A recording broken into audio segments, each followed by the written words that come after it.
జనవరి 13, 2026. ఆదికాండము 13వ అధ్యాయము.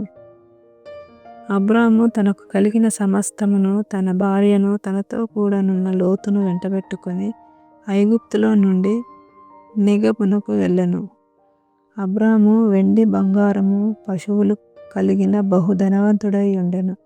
అతడు ప్రయాణం చేయుచు దక్షిణము నుండి బేతేలు వరకు, అనగా బేతేలుకును హాయికిని మధ్య తన గుడారము మొదట ఉండిన స్థలము వరకు వెళ్ళి తాను మొదట బలిపీఠమును కట్టిన చోట చేరెను. అక్కడ అబ్రాము యెహోవా నామమున ప్రార్థన చేసెను. అబ్రాముతో కూడా వెళ్ళిన లోతునకు గొర్రెలు, గొడ్లు, గుడారములు ఉండెను గనుక వారు కలిసి నివసించుటకు ఆ ప్రదేశము చాలకపోయెను. ఎందుకనగా వారి ఆస్తి వారు కలిసి నివసించలేనంత విస్తారమై ఉండెను. అప్పుడు అబ్రాము పశువుల కాపరులకును, లోతు పశువుల కాపరులకును కలహం పుట్టెను. ఆ కాలమందు కనానీయులు, పెరిజ్జీయులు ఆ దేశములో కాపురముండిరి. కాబట్టి అబ్రాము, మనము బంధువులము కనుక నాకు నీకును, నా పశువుల కాపరులకు నీ పశువుల కాపరులకును కలహం ఉండకూడదు. ఈ దేశమంతయు నీ ఎదుటనున్నది గదా, దయచేసి నన్ను విడిచి వేరుగా నుండుము. నీవు ఎడమ తట్టునకు వెళ్ళిన ఎడల నేను కుడి తట్టునకును, నీవు కుడి తట్టునకు వెళ్ళిన ఎడల నేను ఎడమ తట్టునకును వెళ్ళుదునని లోతుతో చెప్పగా, లోతు తన కనులెత్తి యొర్దాను ప్రాంతమంతటిని చూచెను.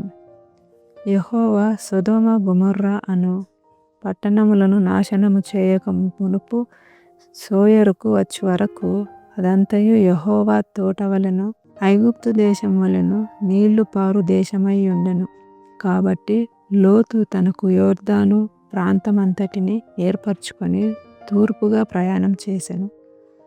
అట్లు వారు ఒకరికొకరు వేరైపోయిరి. అబ్రాము కనానులో నివసించెను. లోతు ఆ మైదానమందున్న పట్టణముల ప్రదేశములలో కాపురముండి సొదొమ దగ్గర తన గుడారం వేసుకొనెను. సొదొమ మనుషులు దుష్టులను, యెహోవా దృష్టికి బహు పాపులునై ఉండిరి. లోతు అబ్రామును విడిచి పోయిన తరువాత యెహోవా, ఇదిగో నీ కన్నులెత్తి నీవు ఉన్న చోటు నుండి ఉత్తరపు తట్టు, దక్షిణపు తట్టు, తూర్పు తట్టు, పడమర తట్టును చూడుము. ఎందుకనగా నీవు చూచుచున్న ఈ దేశమంతటిని నీకును నీ సంతానమునకును సదాకాలము ఇచ్చెదను. మరియు నీ సంతానమును భూమి మీద నుండు రేణువుల వలె విస్తరింపచేసేదను. ఎట్లనగా ఒకడు భూమి మీద నుండు రేణువులను లెక్కింపగలిగిన ఎడల నీ సంతానమును కూడా లెక్కింపవచ్చును. నీవు లేచి ఈ దేశం యొక్క పొడుగున వెడల్పున దానిలో సంచరించుము. అది నీకిచ్చేదనని అబ్రాముతో చెప్పెను. అప్పుడు అబ్రాము తన గుడారము తీసి హెబ్రోనులోని మమ్రే దగ్గరనున్న సింధూర వృక్షవనములోనికి దిగి అక్కడ యెహోవాకు బలిపీఠము కట్టెను.